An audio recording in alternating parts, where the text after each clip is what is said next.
First of all, good morning and welcome to the Heritage Foundation. I'm Mike Frank. For the American founders, primary and essential job of the federal government, indeed, some would argue the primary and essential job, is to provide for the common defense. The surest means of avoiding war, one founder wrote, is to be prepared for it in peace. Translation, supporting freedom and defending the nation would require public spending on the nation's defense, even in peacetime. Washington describes spending on our national security as, quote, one of the most powerful instruments of our rising prosperity, and cautioned, quote, if we desire to secure peace, it must be known that we are at all times ready for war. The founders also saw the connection between adequately providing for our national security and our ability to engage in commercial transactions with private parties the world over. When our military fulfills its missions, the sea lane, cyberspace, and the satellites that circle the globe are free and clear of interference, uncertainty abates, and commerce can proceed on its own merits. A strong national defense and free international trade, in other words, go hand in hand. This is what conservative intellectuals might describe as fusionism. So today we are delighted to have with us Senator and medical doctor Rand Paul to address this very important topic, restoring the founders' vision in foreign policy. A couple of words about our speaker, and then we'll proceed to the program. Dr. Rand Paul is a junior U.S. Senator from Kentucky, first elected in 2010. He's been an outspoken champion for constitutional liberties and fiscal responsibility. In fact, one of his first legislative proposals was a very modest proposal to reduce federal spending by $500 billion a year and balance the budget in just 5 years. He has since introduced similar bills with growing support. Among his committee assignments that's relevant today is his service on the Senate Foreign Relations Committee. A graduate of Duke University School of Medicine, Senator Paul was a practicing ophthalmologist in Bowling Green, Kentucky for 17 years. As an aside, one of the guiding principles to which all conservatives subscribe is the notion that a vibrant civil society comprised of charities, churches, and civil local community associations actively engaged in solving social problems is an essential element of a successfully functioning free society. And to that extent, Dr. Paul's own life story exemplifies that principle. In 1995, he founded the Southern Kentucky Lions Eye Clinic, an organization that provides eye exams and surgery to needy families and individuals. Today, even as a U.S. Senator, Dr. Paul continues to provide pro bono eye surgery to Kentuckians in need of care. Please join me in welcoming our keynote speaker, Senator Rand Paul.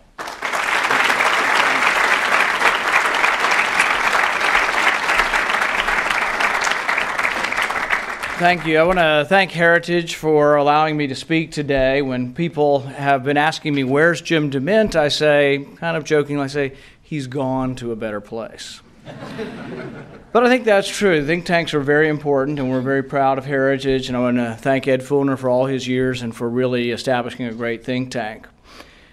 I got the idea for this speech when I read a biography of George Kennan last year by John Gaddis. And most of the facts that will be in the speech that will be about Kennan will be from that book.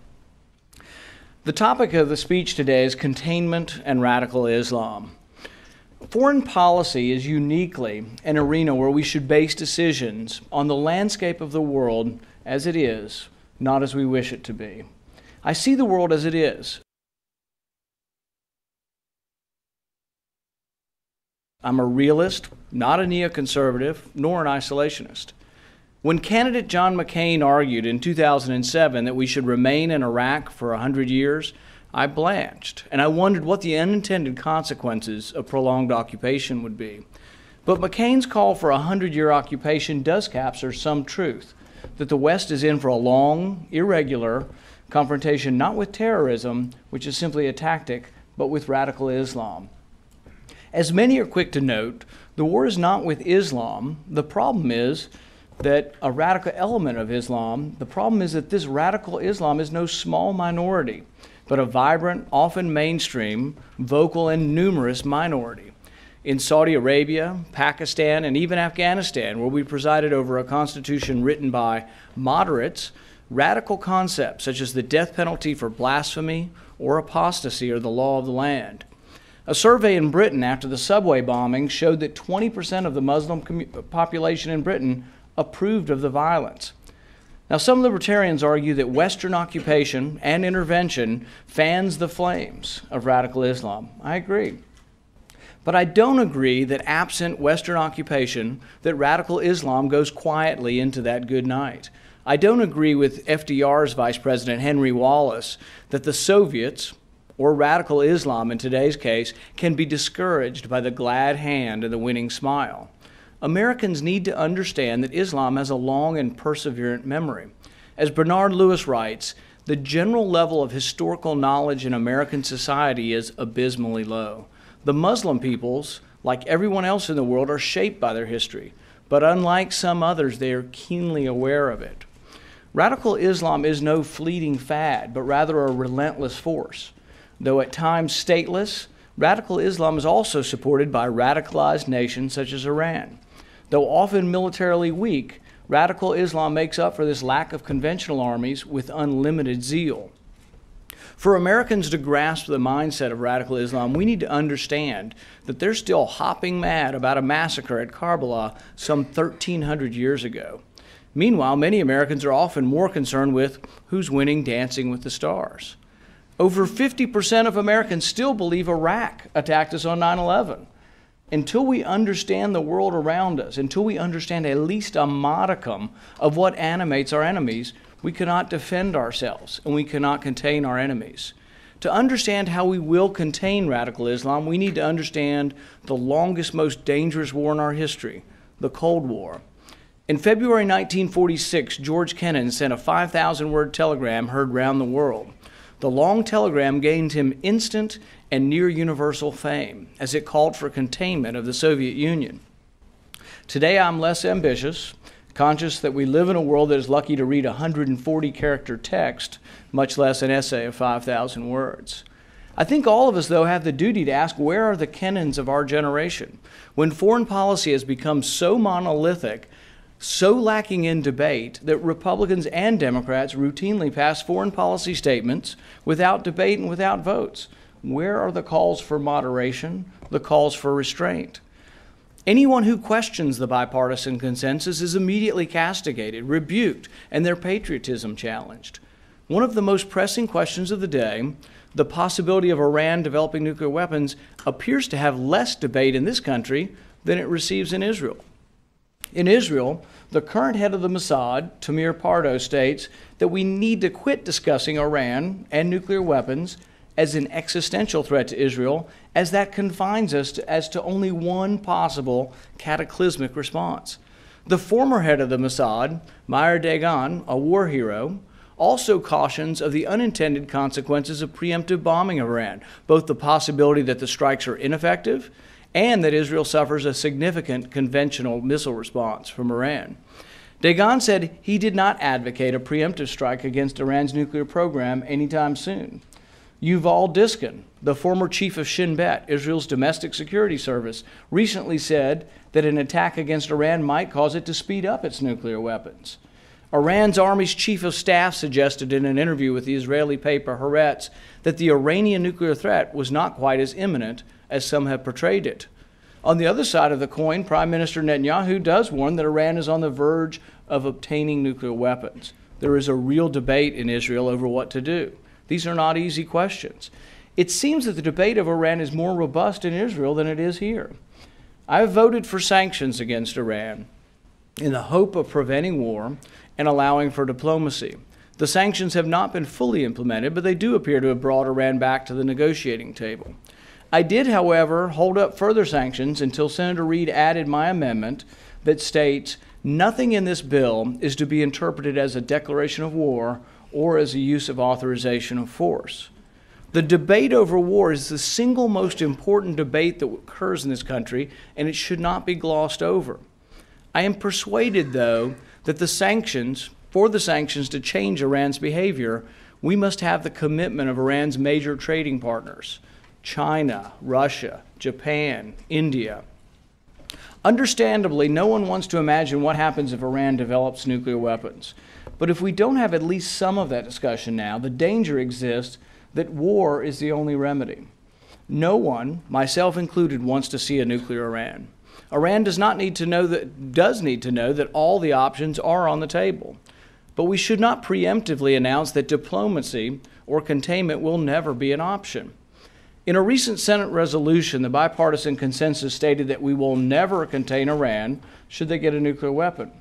In the debate, I made the point that while I think it unwise to declare that we will contain a nuclear Iran, we shouldn't announce that. I think it's equally unwise to say we will never contain a nuclear Iran. War should never be the only option.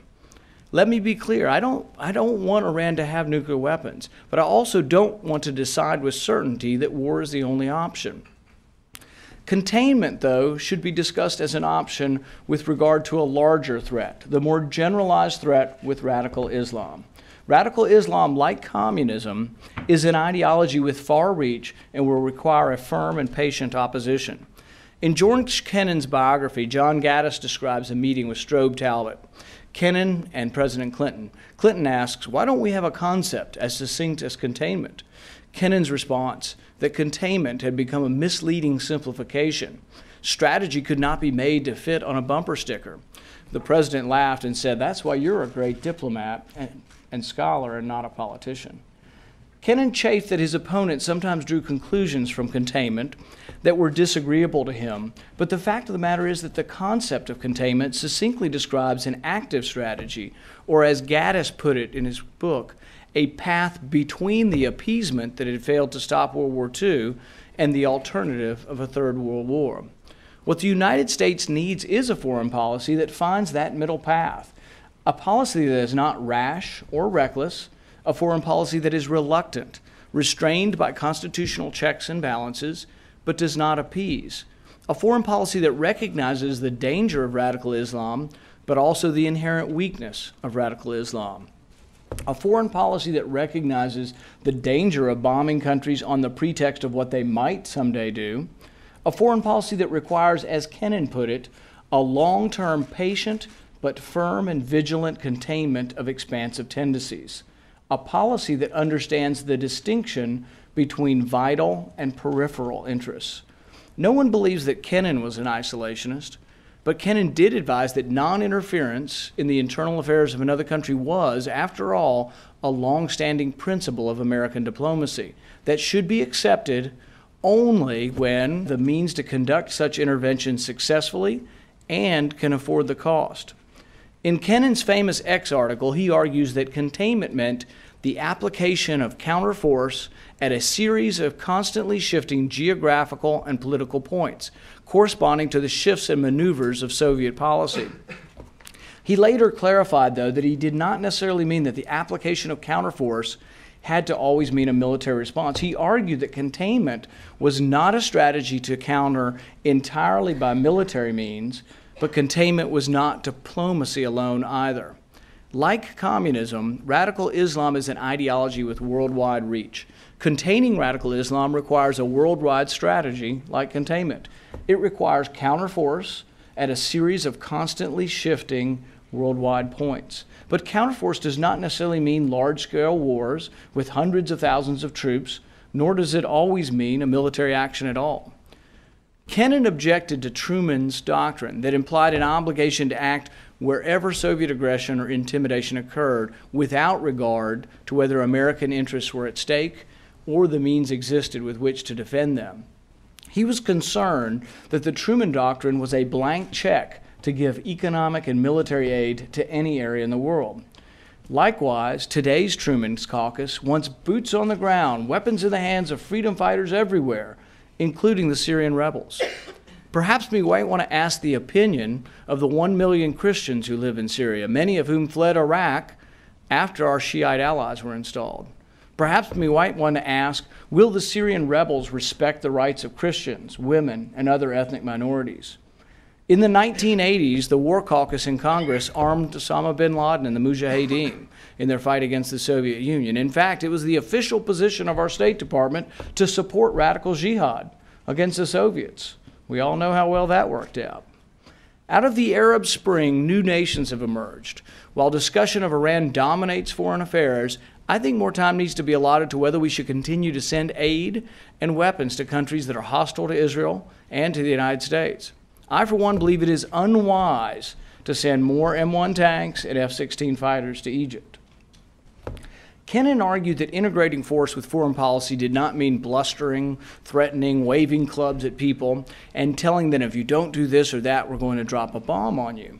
But it did mean maintaining a preponderance of strength. Kennan wrote, "The strength of the Kremlin lies in the fact that it knows how to wait, but the strength of the Russian people lies in the fact that they know how to wait longer." Radical Islam's only real strength is just such an endless patience. They know we will eventually leave. They simply wait for us to leave. We cannot afford endless occupation, but this does not mean that by leaving we disengage or that we cannot and will not contain radical Islam. Everybody now loves Ronald Reagan. Even President Obama wants to vainly compare himself to Reagan. Reagan's foreign policy was robust, but also restrained. He pulled no punches in telling Mr. Gorbachev to tear down that wall. He did not shy away from labeling the Soviet Union as an evil empire. But he also sat down with Gorbachev and negotiated meaningful reductions in nuclear weapons. Many of today's neoconservatives, they want to wrap themselves up in Reagan's mantle, but the truth is that Reagan used clear messages of communism's evil and clear exposition of America's strength to contain and ultimately to transcend the Soviet Union. The Cold War ended, and we won, because the engine of capitalism defeated the engine of socialism.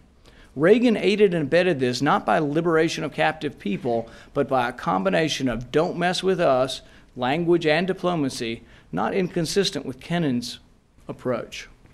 Jack Matlock, one of Reagan's national security advisors, wrote, "Reagan's Soviet policy had more in common with Kennan's thinking than the policy of any of Reagan's predecessors." Reagan himself wrote, "I have a foreign policy. I just don't think it's wise to tell the world what your foreign policy is." Now, his liberal critics would decry a lack of sophistication, but others would understand that there is an advantage to having no stated policy in having a policy of strategic ambiguity. If you enumerate your policy, if you telegraph to the Soviets that the Strategic Defense Initiative is a ploy to get them to come to the bargaining table, that the ploy, what happens to your ploy? The ploy is then made impotent. Strategic ambiguity is still of value. The world knows we possess a virtually unparalleled nuclear and conventional arsenal. Over 60 years of not using our nuclear weapons shows wise restraint. But our enemies need to be uncertain. What provocation may awaken an overwhelming response? It is an uncertainty that still helps to keep the peace. I recognize that foreign policy is complicated. It's inherently less black and white than most people, see domestic policy. I think there is a room, though, for a foreign policy that strikes a balance. If, for example, we imagine a foreign policy that is everything to everyone, that is everywhere all the time, that would be one polar extreme. Likewise, if we imagine a foreign policy that is nowhere any of the time, that's another extreme. There's a challenge, there are dangers to our security that really do exist in this world. So I think really there has to be some in between, some balance. There are times, such as existed in Afghanistan with bin Laden terrorist camps, that do require intervention. Maybe we should strike a balance. Maybe we should be somewhere some of the time. Maybe we should be somewhere some of the time and do so with respecting our Constitution and the legal powers of Congress and the presidency. Reagan's foreign policy was much closer to what I'm advocating than what we have today. The former chairman of the American Conservative Union and current NRA president, David Keene, noted that Reagan resorted to military force far less than many of those who came before him or after him. As Keene points out, Reagan's policy was much less interventionist than the presidents of both parties who came before and after him.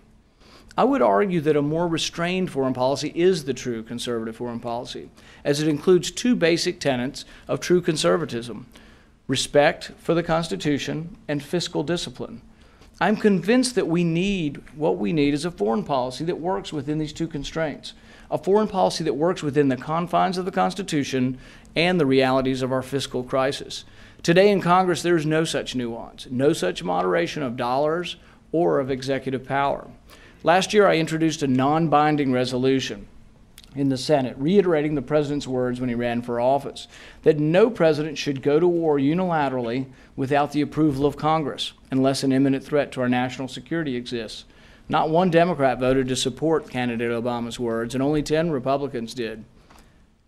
Some well-meaning senators came up to me afterwards and said, well, Congress has the power out of the purse strings and can simply cut off funds. The problem is that at the beginning of a war, there is sometimes a will to avoid war. But there's rarely, if ever, is there resolve to cut off funding once troops are in the field. No historic example exists of Congress cutting off funding when troops are in the field. Even during Vietnam, arguably our most unpopular war, funds were never voted down. Madison wrote that the Constitution supposes what history demonstrates, that the executive branch is most prone to go to war and most interested in it, and therefore the Constitution has, with studied care, vested that power in the legislature. We've forgotten this. Since the Korean War, Congress has ignored its responsibility to restrain the president. Congress has abdicated its role in declaring war. What a foreign policy would look like that tries to strike a balance, first it would have less soldiers stationed overseas and less bases. Instead of large, limitless land wars in multiple theaters, we would, when necessary, target our enemy and strike with lethal force. We would not presume that we build nations, nor would we presume that we have the resources to build nations. Many of the countries formed after World War I are collections of tribal regions that have never been governed by a central government and may in fact be ungovernable. When we must intervene with force, we should attempt to intervene in cooperation with the host government. Intervention against the will of the host government is war, such as Afghanistan or Libya, and it should require a declaration of war by Congress. Such constitutional obstacles purposely make it more difficult to go to war. This was the founders' intention, to make war less likely. We did not declare war or authorize force to begin the war in Libya. This is a dangerous precedent. In our foreign policy, Congress has become not even a rubber stamp, but an irrelevancy. With Libya, the president sought permission from the UN, from NATO, from the Arab League, from everyone but the U.S. Congress. It's an insult. And how did Congress react? Congress just simply let him get away with it. The looming debt crisis will force us to reassess our role in the world. Admiral Mullen calls the debt the greatest threat to our national security. Former Defense Secretary Robert Gates noted, at some point, fiscal insolvency at home translates into strategic insolvency abroad. Gates added that addressing our financial crisis will require both re-examining missions and capabilities, and perhaps most importantly, will entail going places that have been avoided by politicians in the past. It's time for all Americans, and especially conservatives, to become as critical and reflective when examining foreign policy as we are when examining domestic policy. Should our military be defending this nation or constantly building other nations? What constitutes our actual national defense? And what parts of our foreign policy are more like an irrational offense?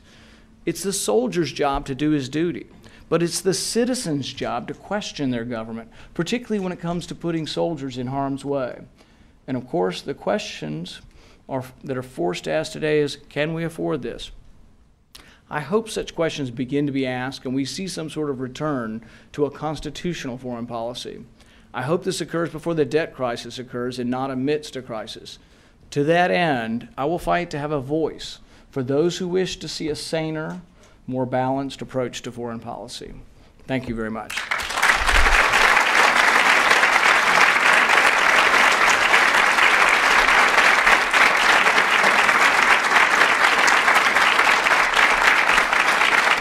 Thank you, ladies and gentlemen. We are adjourned.